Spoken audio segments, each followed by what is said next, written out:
Jó ötlet volt kijönni ebédelni, bogyesz. Jó néha kiszakadni az irodaházból. Na mesélj, milyen volt Amerika?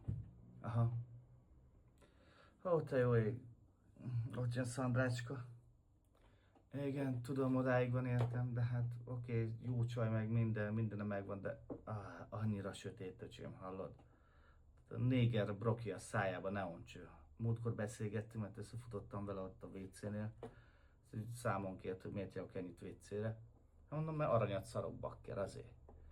Nem hitte el, megmondtam, hát még jobb, hogyha elhiszed, mert basszus kulcs, miből tartanám fönt a sportkocsit, meg a lakást, meg a minden heti wellness-t? Mi?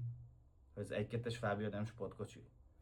A városban az 1-2-es Fábia, öcsém, sportkocsi, érted? Olyanokat takumaszatózok vele, amiket ezekkel a hombár állatterepjárókkal nem lehet.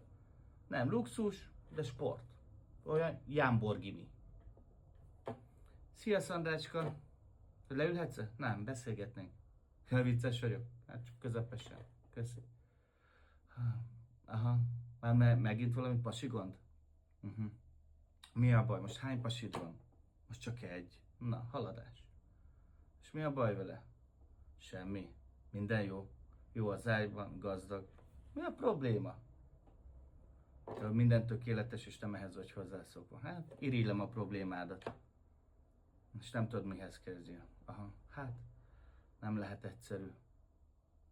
Mi? Bejelölöd magad a Facebookon bonyolult kapcsolatbanra? Emiatt? Hát figyelj, Szandrácska. A fizika bonyolult, te csak ribanc vagy. Simán.